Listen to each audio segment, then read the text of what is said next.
Buenos días, aquí estamos de nuevo. Hoy es 8 de febrero de 2016. Así es, muy buenos días a todos. Lidia, qué hermosa que te ves hoy, qué barbaridad, cada día estás mejor.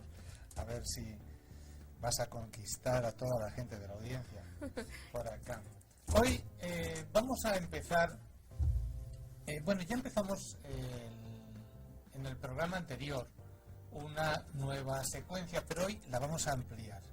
Hemos dicho que nuestros programas, empezamos hace ya casi un año, indicando que era aprendiendo a emprender negocios con valores. Bien, vamos a tomar dos cosas importantes para que los valores sean una realidad, y vamos a hablar de valores en nuestro programa y vamos a hablar de cosas que la gente pues muchas veces no sabe o no ha tenido oportunidad de preguntarse, como la semana pasada, en el programa pasado, que estuvimos hablando de la electricidad, ¿verdad? Estuvo muy didáctico. Sí, aprendimos mucho. Hoy vamos a hablar de locomotoras. Wow. ¿Cómo funcionan? A ver. Vamos a hacer un pequeño repaso de las locomotoras actuales, pero sobre todo de las antiguas locomotoras de vapor. ¿Tú sabes cómo funciona una locomotora de vapor? No, solamente sé que llevan carbón, pero... Y que sale un hito por Exacto, arriba, y que ¿verdad? muchas personas están ahí, que no se apague nunca, ¿no? Para que pueda seguir caminando la máquina, pero no me he puesto a ver, analizar por qué. Bueno, pues hoy vamos a dar una probadita, porque es muy largo, lo haremos en más de un programa, pero hoy vamos a hablar de las locomotoras, especialmente de las locomotoras de vapor, así que no se pierdan nuestro programa. Pero antes, quiero empezar con algo que nos llegó y que me parece realmente fantástico, algo que deja muchísimas enseñanzas. Está publicado en varios lugares, en internet, pero lo hemos querido rescatar en una forma pues un poquito más personal, y queremos que lo vean y queremos presentárselo. Así que, pues ahí vamos con ello. Bien, esto dice: una vez un rey citó a todos los sabios de la corte y les informó: he mandado a hacer un precioso anillo con un diamante a uno de los mejores orfebres de la zona.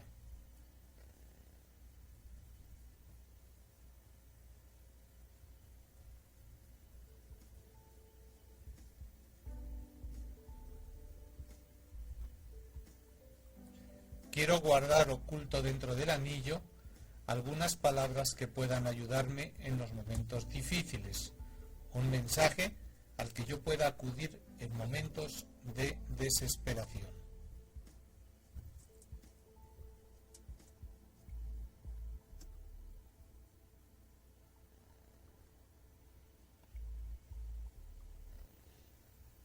Me gustaría que ese mensaje ayude en el futuro a mis herederos y a los hijos de mis herederos. Tiene que ser pequeño, de tal forma que quepa debajo del diamante de mi anillo.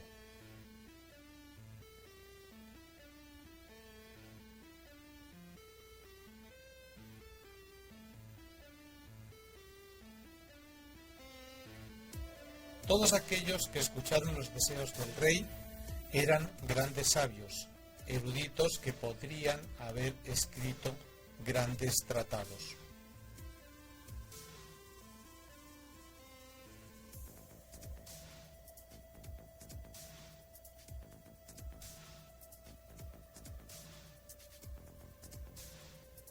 Pero pensar en un gran mensaje que contuviera 2 o 3 palabras y que cupiera debajo de un diamante de un anillo no era fácil.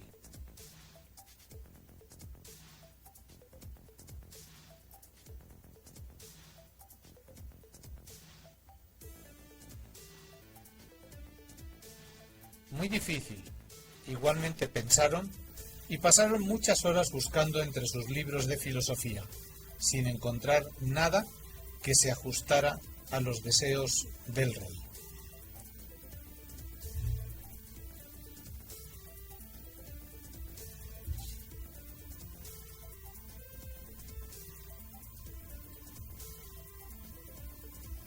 El rey tenía muy próximo a él un sirviente muy querido.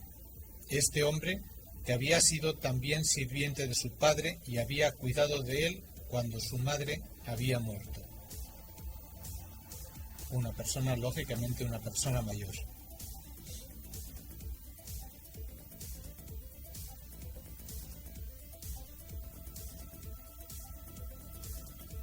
Era tratado como de la familia y gozaba de respeto de todos.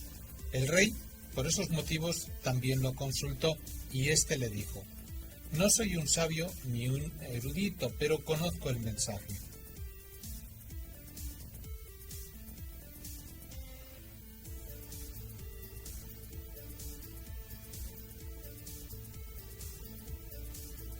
«¿Cómo lo sabes?», preguntó el rey. «Durante mi larga vida en palacio me he encontrado con todo tipo de gente, y en una oportunidad me encontré con un maestro».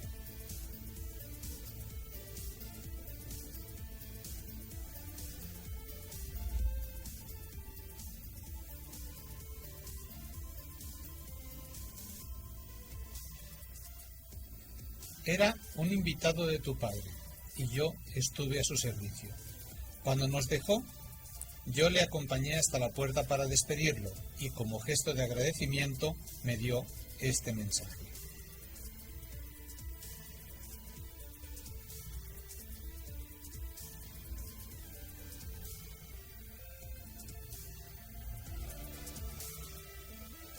En ese momento el anciano escribió en un diminuto papel el mencionado mensaje, lo dobló y se lo entregó al rey.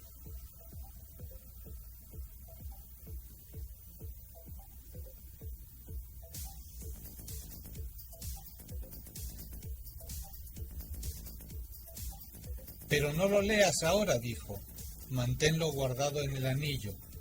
Ábrelo solo cuando no encuentres salida en una situación».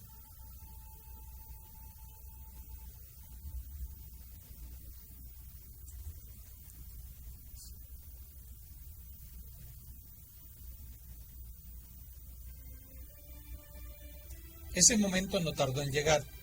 El país fue invadido y su reino se vio amenazado.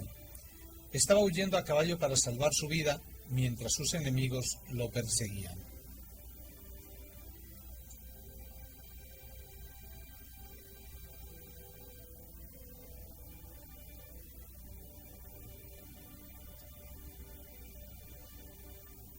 Estaba solo y los perseguidores eran numerosos. En un momento llegó a un lugar donde el camino se acababa y frente a él había un precipicio y un profundo valle.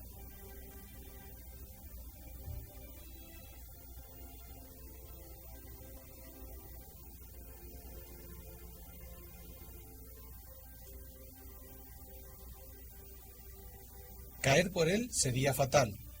No podía volver atrás porque el enemigo le cerraba el camino. Podía escuchar el trote de los caballos, las voces, la proximidad del enemigo.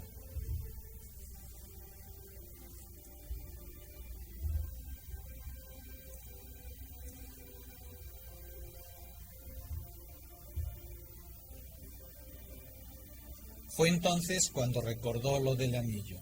Sacó el papel, lo abrió y allí encontró un pequeño mensaje tremendamente valioso para el momento.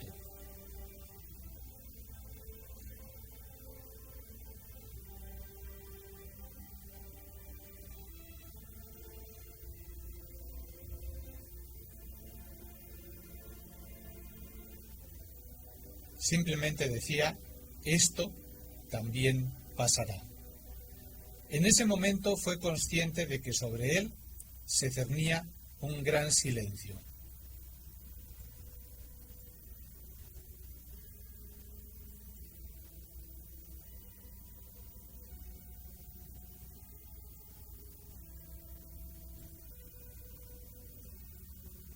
Los enemigos que lo perseguían debían haberse perdido en el bosque o debían haberse equivocado de camino, pero lo cierto es que le rodeó un inmenso silencio. Ya no se oía el trotar de los caballos.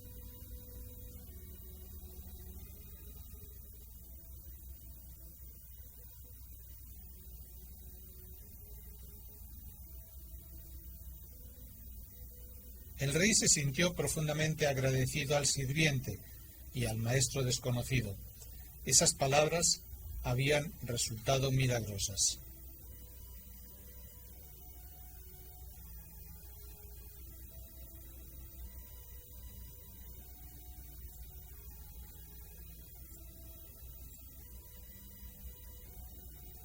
Dobló el papel, volvió a guardárselo en el anillo, reunió nuevamente su ejército y reconquistó su reinado.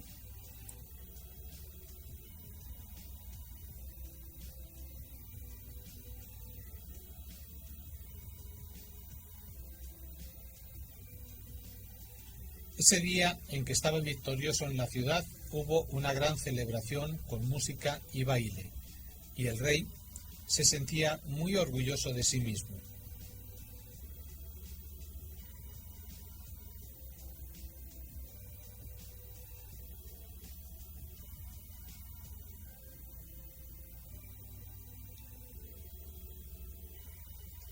En ese momento, nuevamente el viejo estaba a su lado y le dijo: «Apreciado rey, ha llegado el momento de que leas de nuevo el mensaje del anillo».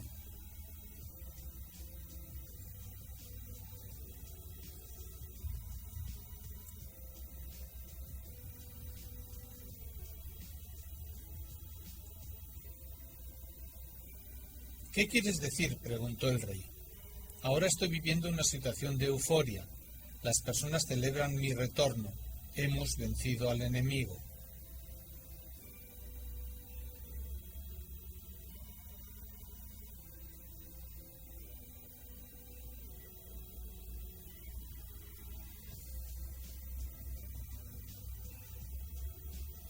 «Escucha», dijo el anciano. «Este mensaje no es solamente para situaciones desesperadas, también es para situaciones placenteras. No es solo para cuando te sientas victorioso».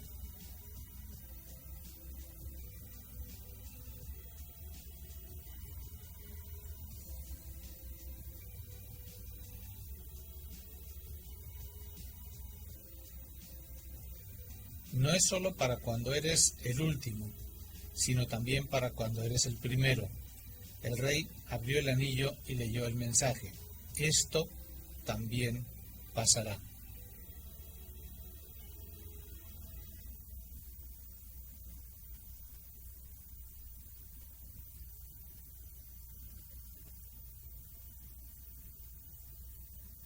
Y nuevamente sintió la misma paz, el mismo silencio, en medio de la muchedumbre que celebraba y bailaba, pero el orgullo, el ego, había desaparecido.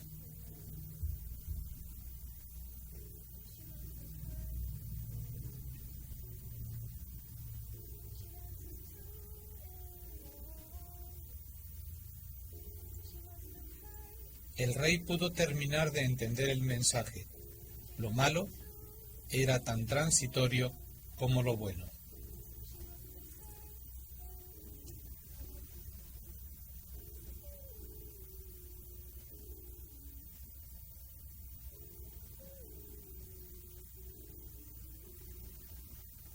Entonces el anciano le dijo: «Recuerda que todo pasa, ningún acontecimiento ni ninguna emoción son permanentes, como el día y la noche».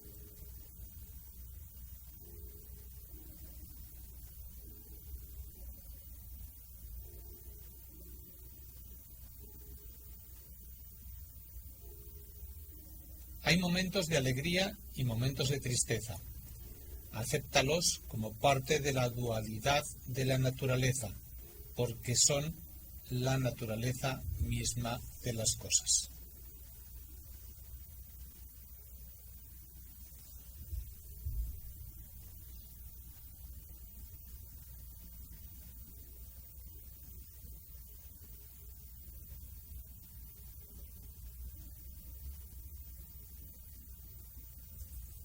Esto también pasará.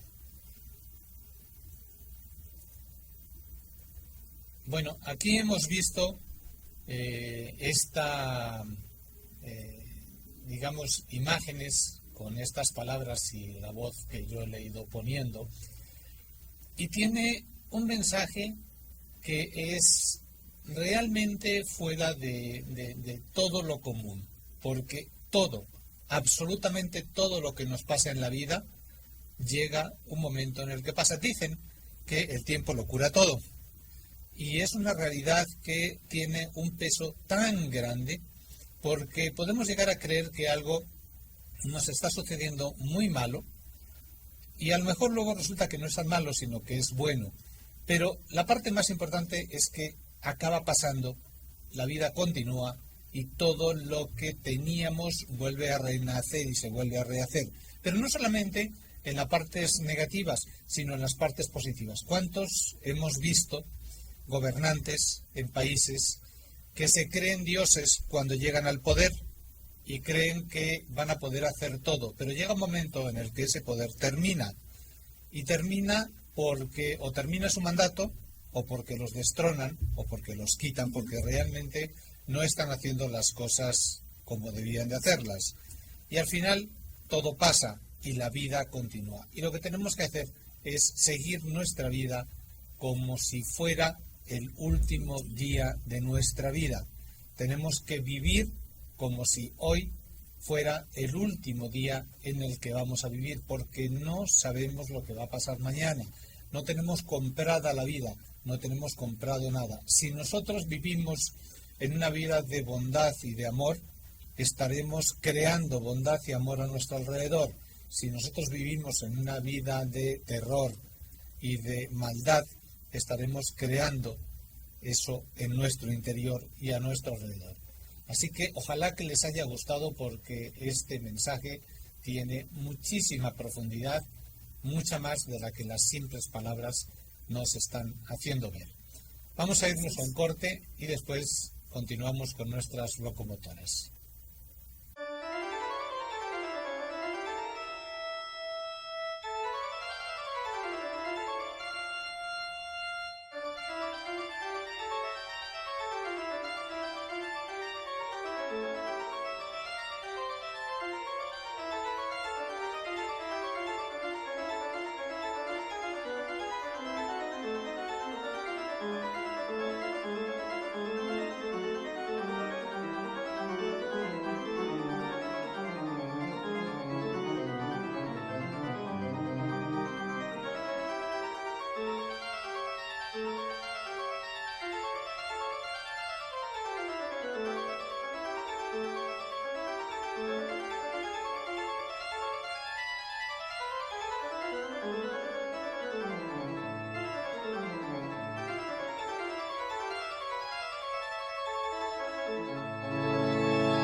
Aquí estamos de nuevo. Hemos dicho que íbamos a ver locomotoras, ¿verdad? Es locomotoras, o sea, motores locos. Creo que sí. Tienes un nombre que tiene algo que ver con lo que estamos indicando. Vamos a enseñarles, vamos a hacer una visión retrospectiva desde lo que hay actualmente y vamos a ir hacia atrás. Entonces vamos a ver primero vamos a ver las locomotoras más modernas que existen. Podemos poner las imágenes. Ahí tenemos una de las locomotoras más modernas que existen en este momento. Esta es española, pero las hay en toda Europa, las hay en Japón y empieza a verlas en Estados Unidos. Más conocida como trenes. Más conocida como tren. Bueno, el tren es toda la pieza completa, pero la parte de adelante que se ve aquí es la máquina o la locomotora. Bueno, en este caso se trata de una locomotora eléctrica de un tren que se llama el AVE, que quiere decir alta velocidad española, trenes que circulan normalmente entre 300 y 350 kilómetros por hora. Estos son trenes eléctricos, llevan arriba unos cablecitos, como se puede ver, en los que por los que les llega la corriente eléctrica que alimentan a la máquina. Debido a la alta velocidad que llevan, necesitan un consumo pues muy alto de potencia y por tanto el voltaje que van por esos cables es también muy alto. Es en promedio es de 25.000 voltios la corriente que circula por esos cables. Muchísima energía. Y llevan una conexión, digamos, entre la máquina y el cable, que va, digamos, rozando por el cable y es el que va haciendo que se transmita la corriente hacia la máquina. Esa conexión se llama pantógrafo, es un nombre técnico, digamos, que es el que se le da a esa piececita que une el tren con el cable.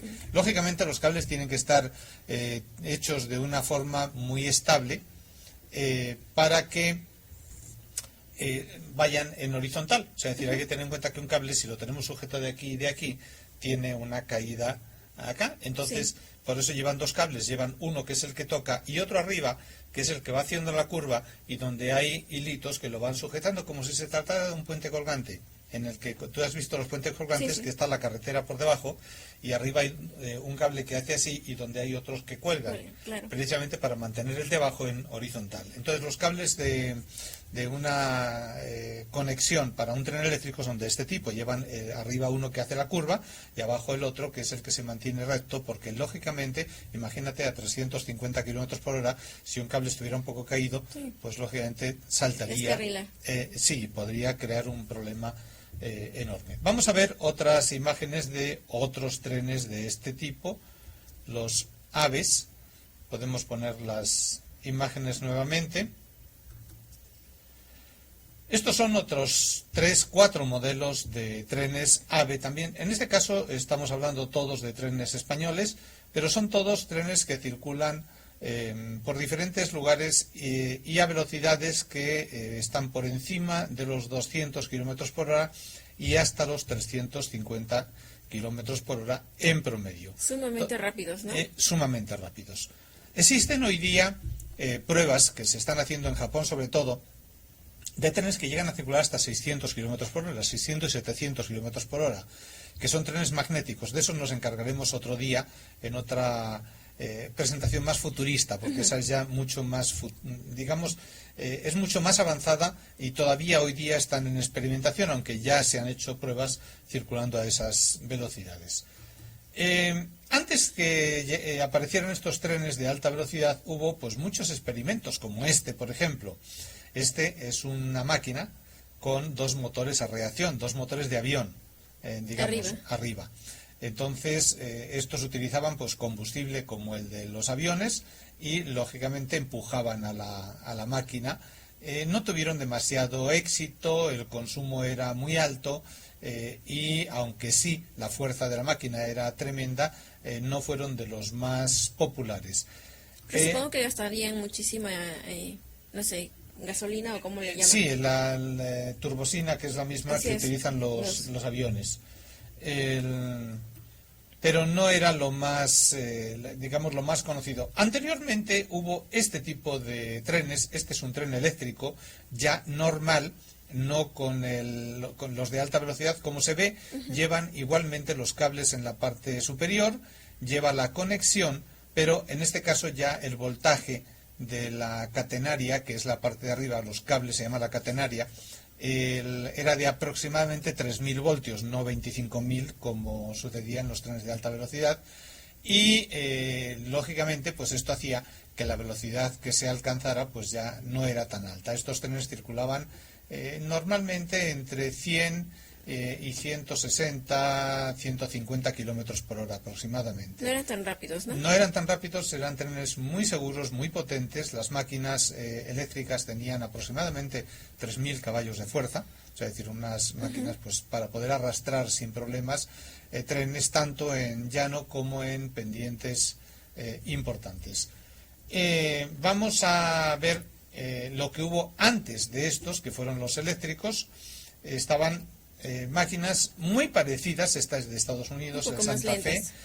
No más lentas, ¿no? Sino que estas eran diésel, ya no eran eléctricas. Aunque las máquinas diésel también son eléctricas. O sea, es decir, la gente dice, pues es una máquina diésel, uno se imagina como un auto, ¿no? Tú le pones la gasolina, el auto anda, el motor anda y hace andar el vehículo. Pero los trenes diésel, lo que llevan dentro de la máquina es un motor diésel muy potente, lógicamente va metido en el interior, en el cuerpo de la máquina, pero el motor no va acoplado a las ruedas, como sucede en un auto. O sea, tú en un auto normal, tú enciendes el motor y el motor transmite la fuerza directamente a las ruedas. Aquí no. En este caso, los motores diésel que lleva la máquina, lo que mueven es un generador eléctrico. O sea, como si fuera es una turbina, una central eléctrica, claro, es pequeñita, un motor, digamos. Exacto. Entonces, lo que hace es que genera corriente eléctrica. Por tanto, en realidad, la máquina es eléctrica. Pero en lugar de tomar la electricidad de los cables de arriba, la va creando en la propia máquina. O sea, es decir, entonces la máquina acelera en el motor diésel, acelera el generador de electricidad y con eso dan más potencia para que la máquina pueda caminar. Estas máquinas eran un poquito menos potentes que las máquinas eléctricas. Las eléctricas, ya digo, llegaban a alcanzar hasta 3.000 caballos de fuerza. Estas alcanzaban 2.000, 2.500 porque pues por todo el conjunto de piezas que tenía que llevar dentro, sí, eran más pesadas y por tanto no podían crear toda la potencia que debían de para hacerla caminar. Exactamente. Esto es lo que hubo antes, digo después, de las máquinas de vapor, porque antes de estas máquinas lo que había era las máquinas que hoy día son las que para nosotros representan máquinas que no sabíamos ni cómo era posible que llegaran a funcionar. Así que vamos a ir a un corte y después les vamos a mostrar detalles de lo que era una máquina de vapor.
¿Estamos de regreso? Estamos de regreso y, como les decía antes, vamos a entrar en el mundo de las locomotoras de vapor. Vamos a ponerles una presentación de la primera locomotora que existió. La primera que funcionó, porque hubo intentos anteriormente, pero ninguno de ellos tuvo un resultado práctico. La primera que de verdad empezó a andar y pudo mover, andar una serie de kilómetros y mover una serie de vagones con personas. Podemos poner la imagen.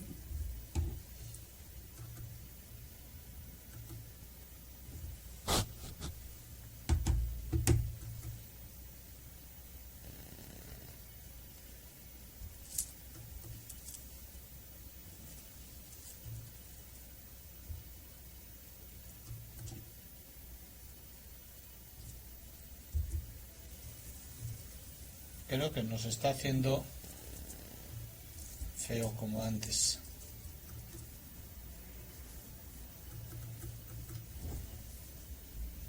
Vamos a ver.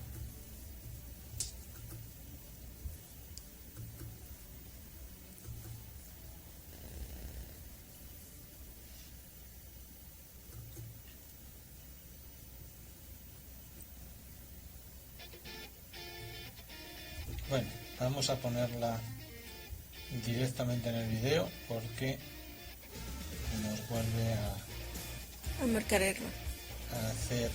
A no querer funcionar estas cosas cuando uno quiere ponerlas, resulta que funcionan cuando quiere. Creo que en algún programa lo dedicaremos por qué no funcionan bien las máquinas. Muy bien, aquí tenemos a la primera locomotora, vamos a ponerla ahora.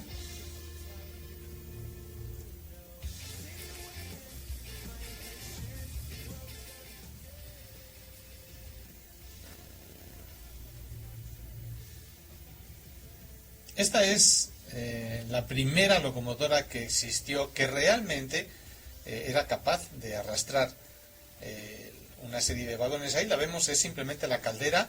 Uh-huh. Ahí está el cilindro con las ruedas y realmente pues no era lo que después se ha conocido como las locomotoras normales. Ahí la tenemos. Pero como se puede ver, pues era como un auto descapotable, prácticamente, claro, con 3 vagoncitos, pero fue la primera, fue la precursora, fue la que consiguió que realmente pues pudiéramos hacer que esto funcionase, que funcionase correctamente. Porque realmente lo utilizaban para materiales, ¿no? En un principio sí, fue para transportarlo, carga, más que para nada. Carga. Independientemente de la carga, empezaron a poderse hacer movimientos de pasajeros. Hay que tener en cuenta que cuando se hizo esta primera máquina, el andar 50 kilómetros costaba un día. Y esta máquina corría a 50 kilómetros por hora, o sea, es decir, resulta que empezó a moverse, uh-huh, a hacer en una hora el recorrido que antes costaba hacer un día a caballo. Por otra parte, era capaz de mover a mucha gente, o sea, es decir, en un caballo, por ejemplo, iba una sola persona. Claro. Y en cambio en una máquina de este tipo iban ya pues 100 personas, 50, 100 personas. Entonces el cambio fue realmente muy grande con respecto a lo que estaba viendo anteriormente. Vamos a seguir viendo las locomotoras, vamos a ver si la ponemos.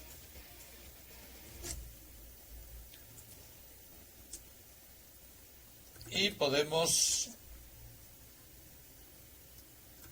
ver las locomotoras de vapor.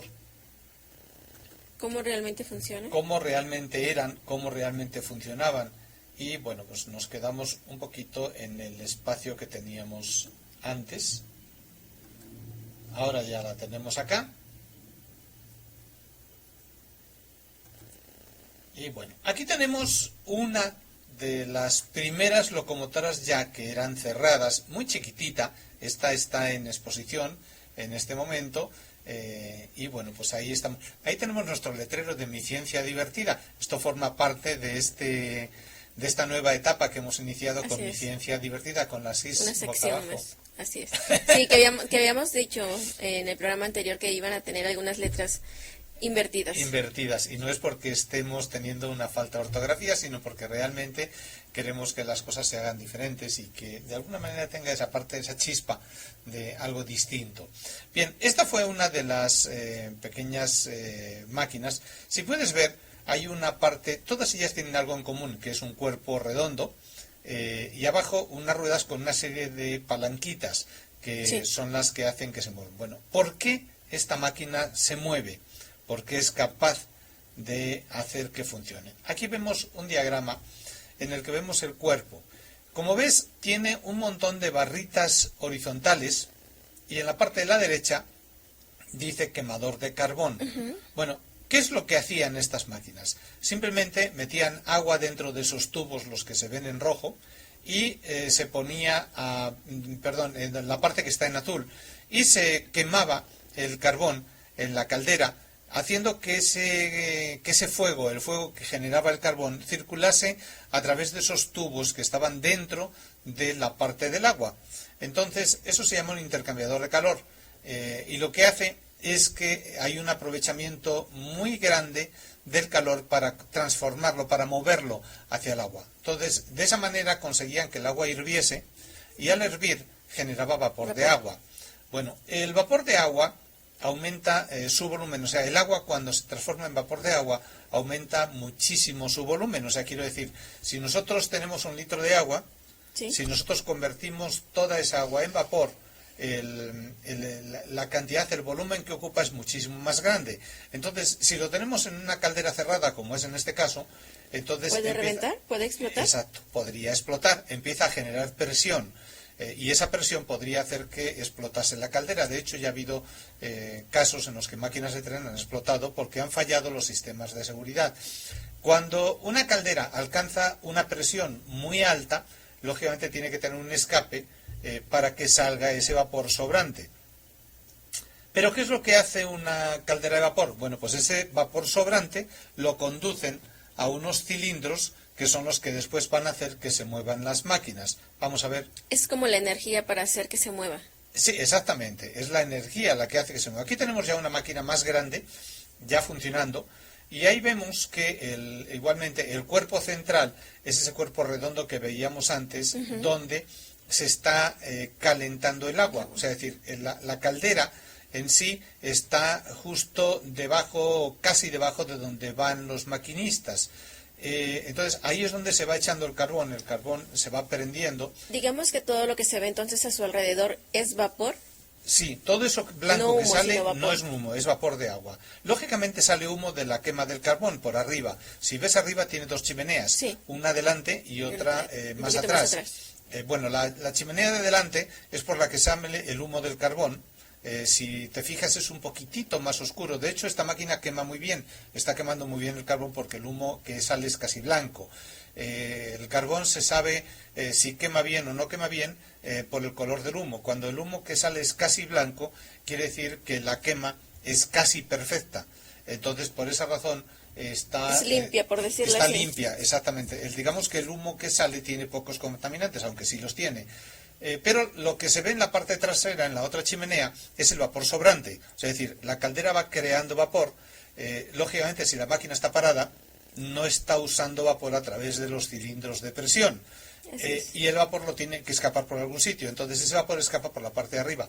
O cuando la caldera crea mucha cantidad de vapor y no la utiliza porque no lleva la suficiente velocidad, por ejemplo, entonces una parte sale por los cilindros y otra parte sale por la parte de arriba. Entonces puede salir por cualquiera de los dos lugares. Pero después... me supongo que deben de tener, no sé, tipo termómetros o tipo, como para mantener a un calor estable siempre el agua. La temperatura. Sí, dentro de la cabina, digamos, donde va el maquinista, que lo veremos hoy, no nos va a dar tiempo en el siguiente programa, veremos que hay un montón de relojitos, muchísimos, hay como 20 o 30 relojes de diferentes tipos. La mayoría de ellos están encargados de eso que tú estás diciendo, de ver la temperatura del agua, pero sobre todo de ver la presión del agua. O sea, es decir, están viendo en cada momento la presión que hay en todas las tuberías, en todos los conductos, porque realmente una máquina de tren es una bomba, y es una bomba muy grande. O sea, es decir, sí, porque puede explotar todo y destruye todo. Sí, o sea, de hecho, yo tengo conocimiento de algunas veces que máquinas un poquito más grande que esta que hemos visto ahora en España explotó entrando en la ciudad de Valladolid y las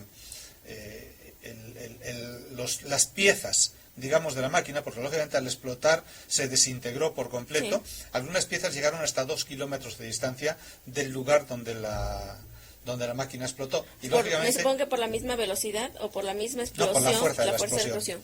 O sea, de hecho, ya estaba entrando en la ciudad cuando esto sucedió, el tren ya no llevaba mucha velocidad, pero lógicamente los vagones siguieron caminando solos hasta que llegaron a pararse porque la máquina literalmente había desaparecido y los trozos de la máquina junto con el primer vagón y toda la primera parte se esparcieron en un radio de 2 kilómetros alrededor del lugar de la explosión. O sea, es una auténtica bomba o una máquina de este tipo. Por esa razón se tiene que llevar muy bien controlado todo lo que concierne a la parte de la presión de la caldera. Creo que vamos a otro corte y regresamos en unos minutitos para seguir viendo otro poquito de las máquinas de vapor.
Aquí estamos de nuevo explicando lo que son las locomotoras. Bien, vamos a ver de nuevo una caldera. En este caso no es una caldera de una máquina de tren, pero es muy parecida. Y en cuanto a la forma de funcionamiento, pues es lo que estábamos diciendo. Aquí se ve ya con un poquito más de detalle. Esta es de un quemador industrial, pero el funcionamiento es el mismo. Como se ve, en la parte de la izquierda está el quemador, que puede ser de gas o puede ser de fuel oil. ¿De qué? Fuel óleo, gasóleo. Ah, ok. Cualquiera de los desechos, digamos, de las resultantes de la destilación del petróleo. Cuando tú destilas el petróleo se obtienen varios componentes, algunos de ellos más volátiles y por tanto más explosivos, como es la de los aviones, que es la turbosina, y después a partir de ahí se van generando otra serie de gasolinas cada vez menos, digamos, combustibles, por decirlo de alguna manera. Está la gasolina super, en un intermedio están las gasolinas que utilizan los motores de aeromodelismo. Luego está la gasolina super, después está la gasolina normal, luego ya está la otra gasolina ya un poco menos normal, y a partir de ahí empiezan a quedarse una serie de desechos, que es digamos como impurezas, ¿no? Entre más limpias. Exactamente. Entonces el diésel es el que está por debajo de esa gasolina, y luego ya por debajo del diésel está el fuel, que es como un combustible muy espeso, que también quema, lógicamente, pero no en la forma en la que queman los otros combustibles. Y ya por último, en la parte más abajo, queda lo que es el asfalto, o sea, esa cosa negra que chapopote que le llamamos. Lo que tenemos por las carreteras. Conocido. Exactamente. Entonces, bueno, todo eso sale del petróleo. Entonces, estas calderas normalmente queman diésel o queman fuel, que es la otra parte todavía un poquito más baja de la gasolina, de las gasolinas que se van creando. Entonces, se van quemando en la caldera que está en la parte de abajo, ese calor circula por las tuberías que están dentro del agua, y de esa manera consiguen, al haber un contacto muy grande entre la tubería por la que está pasando el calor y la tubería por la que está pasando el agua se calienta muy rápidamente. Es decir, hay un aprovechamiento muy grande del calor con respecto a las tuberías de agua. Y por tanto se consigue que el agua se evapore muy rápidamente. Vamos a ver otra máquina de tren. Aquí tenemos ya una de las máquinas ya más grandes que empezaron a ver. Realmente se fueron haciendo máquinas que son una maravilla de la ingeniería. A mí la verdad es que las veo y es algo fantástico todo el mecanismo que tienen estas máquinas. Ves que esta ya, la chimenea de delante, en este caso ya contamina más, o sea, la forma en la que va quemando esta máquina no es la más idónea, va desperdiciando una parte del calor, o el carbón no era de la mejor calidad, era con impurezas, entonces por esa razón aparece un poquito más negro. Pero ahí se ve pues cómo funciona. Aquí tenemos otro detallito de lo que es la caldera de una máquina de tren. En la parte de la derecha vemos la parrilla, ahí se va echando el carbón. El carbón quemaba perfectamente por la propia velocidad de la máquina, porque al moverse la máquina iba recogiendo el aire que entraba por debajo por la parrilla, y era como una forma de ir soplando el fuego. O sea, hacía que para que no se apagara nunca. Sí, o sea, además que ardiera muy rápidamente con el propio aire de la velocidad de la máquina.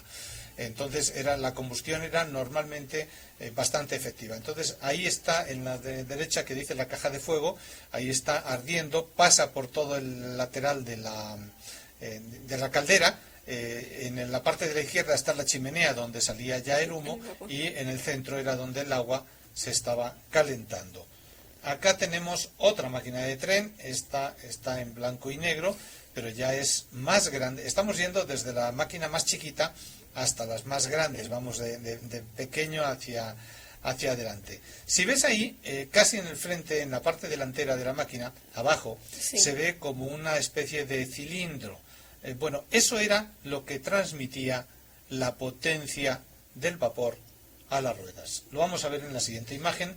Aquí tenemos. Esto es un cilindro, son tres partes de un cilindro. Y como se ve, era una especie de cilindro redondo, lógicamente, con una especie digamos, de interrupción en el centro, ¿cómo lo llamaríamos eso? Un disco que se movía de izquierda a derecha. Entonces, si vemos en el de arriba, dice válvula de admisión, por ahí entraba el vapor. Entonces, al entrar el vapor, como el vapor llega a muchísima presión, ese cilindro ese disco lo mueve hacia la izquierda. Sí.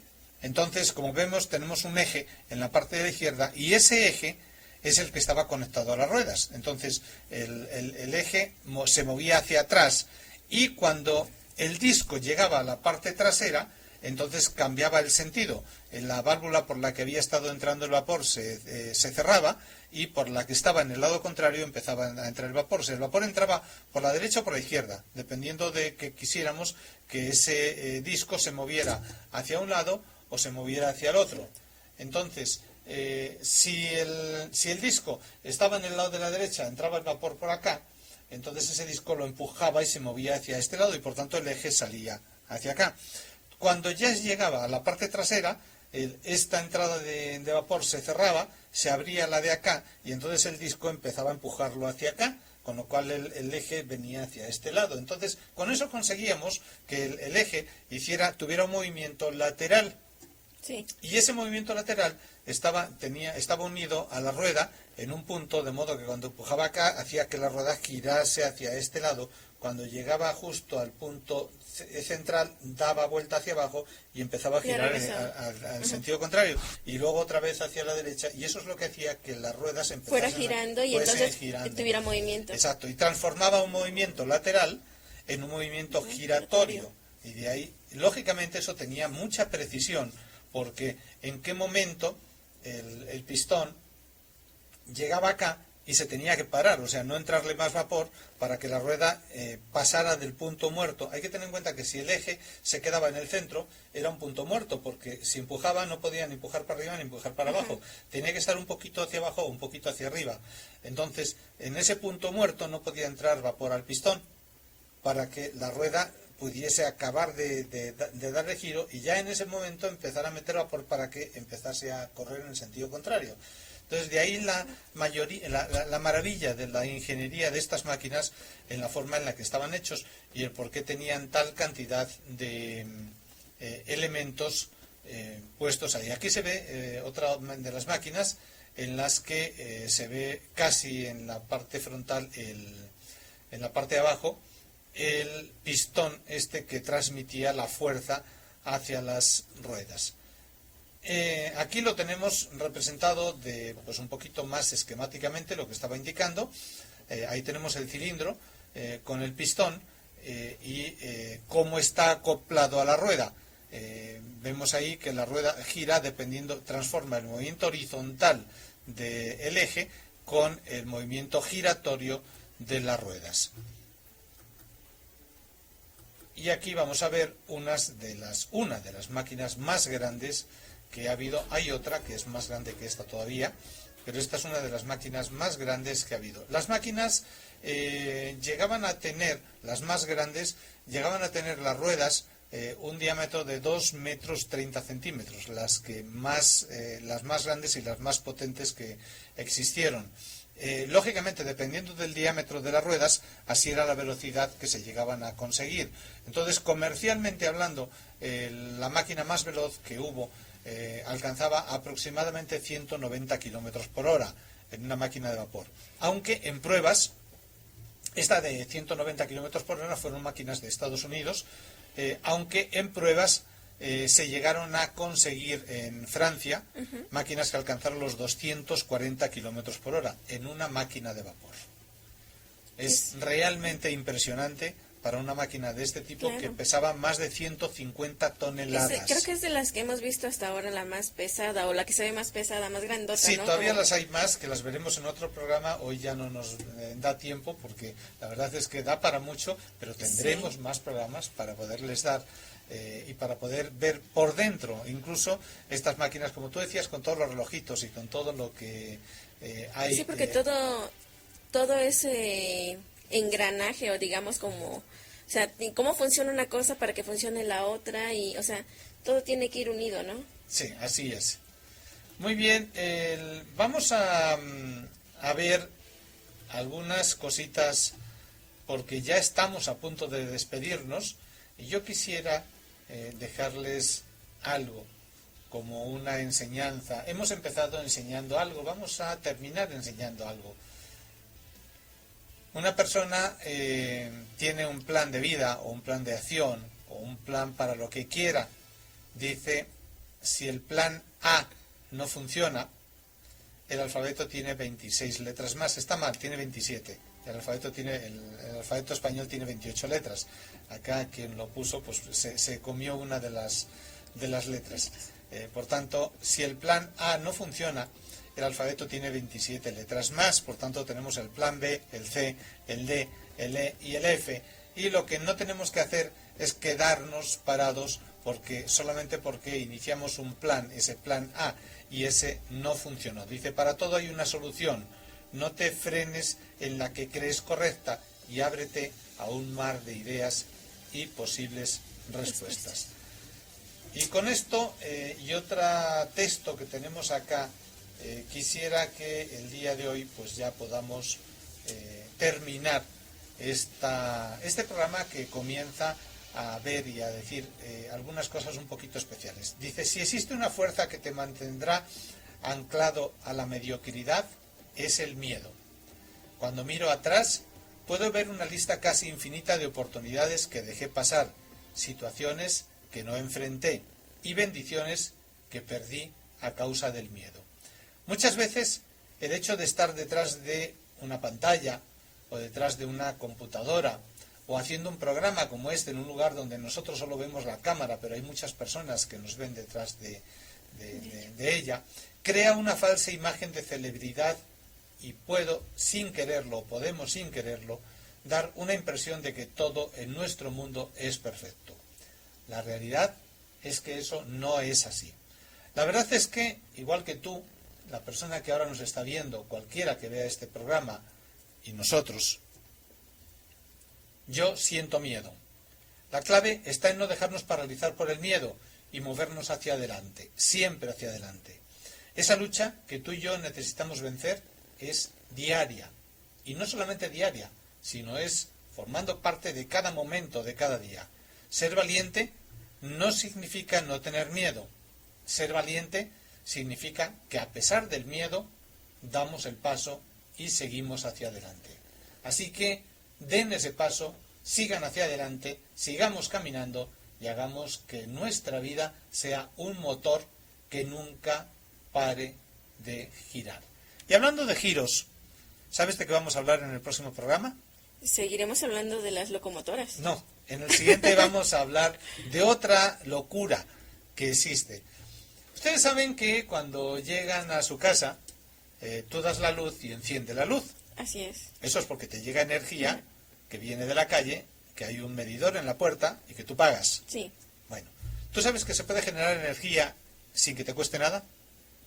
No, pero suena muy interesante. Muy interesante. Así pues el próximo programa vamos a hablar de esto y vamos a hacer que cualquiera de ustedes, si quiere, participe en esto porque se va a convertir en un proyecto real dentro del Club de Negocios, al igual que todo lo que hacemos. Así que ojalá que quieran participar con nosotros, ojalá que quieran estar con nosotros en este Club de Negocios, regístrense, afíliense y sean con nosotros partícipes de todo lo que hacemos. Así es, que nos sigan, ¿no? Que se inscriban en nuestra página que es www.clubdenegocios.com y en nembusiness.com y a partir de ahí pues puedan seguir con nosotros todo lo que hacemos y participar en todos nuestros emprendimientos. Gracias por habernos visto, esperemos que les haya gustado y nos esperamos el próximo programa. Próximo lunes. El próximo lunes.